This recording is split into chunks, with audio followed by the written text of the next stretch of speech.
चंद्रपुरात सुधीर मुनगंटीवार यांनी ज्या खालच्या भाषेचा वापर केला आहे अगदी त्याला धरून आता बरीच टीका होऊ लागलेली आहे। काँग्रेसचे नेते सचिन सावंत यांनी निवडणूक आयोगात तक्रार केलेली आहे, ज्याची दखल देखील घेतली गेलेली आहे। आपल्या सोबत आहेत ते, आपण त्यांच्याशी बोलणार आहोत। भाजपचा एक मोठा नेता अशा पद्धतीचं वक्तव्य करतो, निवडणूक आयोगही त्याची दखल घेते, आता काय म्हणाल?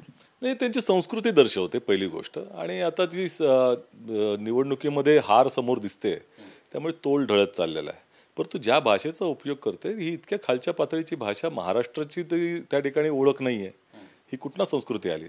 आणि त्यामुळे ह्या अशा भाषेवरती त्या ठिकाणी पायबंद लागला पाहिजे। केंद्रीय निवडणूक आयोगानं या संदर्भामध्ये आपलं मत व्यक्त केलं होतं आणि त्यांनी अशी भाषा खपून घेतली जाणार नाही म्हटलं होतं आणि त्यांनी अनेकांना नोटिसा देखील बजावलेल्या आहेत। त्यामुळे तात्काळ याच्यावरती कारवाई झाली पाहिजे। यांना त्याच भाषेमध्ये आम्ही उत्तर देऊ शकतो आणि आम्हाला सत्य सांगावं लागेल। जर ते 84चे दंगे काढत असतील तर 2002च्या संदर्भामध्ये किंवा इतरही आज अनेक या देशामध्ये बलात्काराच्या घटना झाल्या, सगळ्या झाल्यात।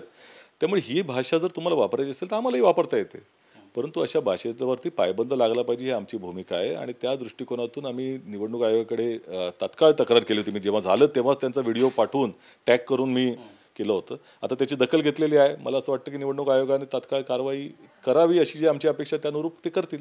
नक्कीच, पण काय नेमकी कारवाई व्हायला हवी असं तुम्हाला वाटतं? हे बघा, पहिली गोष्ट अशी की ये वाला लेते हैं, इन्वर्टर एसी। आप गैम्बलर हो ना? गैम्बलर? जुआ खेलते हो ना? तुम जुआ खेलते हो? अरे नहीं, ये तो कुछ भी बोले जा रहे हैं। इतनी महंगी और नाजुक एसी खरीद कर स्टेबलाइजर नहीं लोगे तो ये जुआ नहीं हुआ तो क्या हुआ? सिर्फ एक फ्लक्चुएशन आपके इन्वर्टर एसी के पार्ट्स को डैमेज कर सकता है। उसे वी गार्ड से सुरक्षित रखिए। V Guard, India's number 1 stabiliser. या संदर्भामध्ये साधं नुसतं या केंद्र आपच्या ज्या मंत्री आहेत आतिशी, त्यांनी असं म्हटलं होतं की भारतीय जनता पक्षानं त्यांना फोडण्यासाठी, म्हणजे त्यांना त्या ठिकाणी पक्ष सोडण्यासाठी कोणत्या व्यक्तीला पाठवलं होतं, ऑफर दिली होती। त्यावरती भारतीय जनता पक्षाने आक्षेप घेतला आणि त्यावरती त्यांना नोटीस बजावण्यात आलेली आहे या संदर्भात। तर मला असं वाटतं की ही तर त्यांच्यावरती तात्काळ कारवाई झाली पाहिजे। ही तर इतकं भयानक वक्तव्य करतायत, ही भाषा वापरतायत, लोकांची दिशाभूल करतायत, असत्य कथन करतायत। त्यामुळे यांच्यावरती तात्काळ कारवाई झाली पाहिजे। त्यांना तर मला असं वाटतं की या निवडणुकीच्या संदर्भामध्ये अशी ताठर भूमिका घेतली पाहिजे की यांना निवडणूक लढवायलाच बंदी घातली पाहिजे। नक्की, जी सभा होते त्यामध्ये मुख्यमंत्र्यांच्या गळ्यामध्ये कमळाचे पट्टे आहेत, अशा आशयाचे व्हिडिओ आता व्हायरल होऊ लागलेले आहेत, त्यामुळे त्यांच्यावर देखील टीका होते। काय नेमकं तुम्हाला वाटतं? नाही, आता असं आहे की ही जी काही सरकार चाललेलं आहे त्याच्यामध्ये महाशक्ती जी आहे ती भारतीय जनता पक्ष आहे, त्यांच्या रिमोटने हे चाललेलं आहे। आता निवडणूक आयोगाकडे ही दुसरीही आमची त्या ठिकाणी भूमिका आहे की जे स्टार प्रचारक शिवसेनेच्या गटाने दिले होते त्यामध्ये नरेंद्र मोदींचं, अमित शहांचं नाव होतं। त्यावरती त्यांनी आक्षेप घेतला आणि सांगितलं की तुमचे ते प्राथमिक सदस्य आहेत का, या संदर्भामध्ये स्पष्टीकरण द्या म्हणून। तर तशाच पद्धतीचं भारतीय जनता पक्षाचे स्टार प्रचारक म्हणून एकनाथ शिंदे आणि अजित पवारांचं नाव आहे। निवडणूक आयोग त्यावरती मात्र गप्प आहे। त्यांना का नाही नोटीस पाठवत की हे कोण आहेत, ते प्राथमिक सदस्य आहेत का? आता गळ्यात पट्टाच टाकलेला आहे तर तशा तऱ्हेने डिक्लेअर करून टाकावं। हा पक्ष काही म्हणजे अर्थहीन आहे। आम्ही मूलतः भारतीय जनता पक्षाचीच अनेक तोंड आहोत।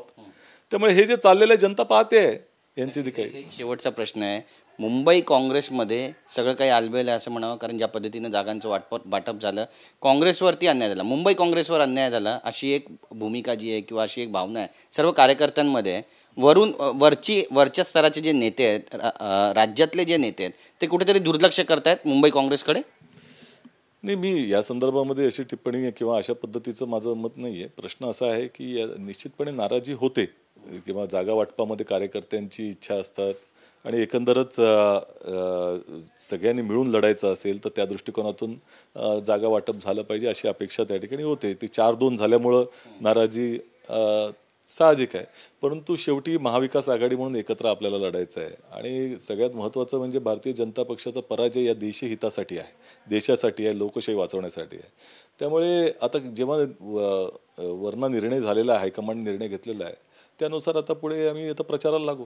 नक्कीच, धन्यवाद आमच्याशी बोलल्याबद्दल। कॅमेरा पर्सन योगेश गुरवचा, गिरीश गायकवाड, TV9 मराठी, मुंबई।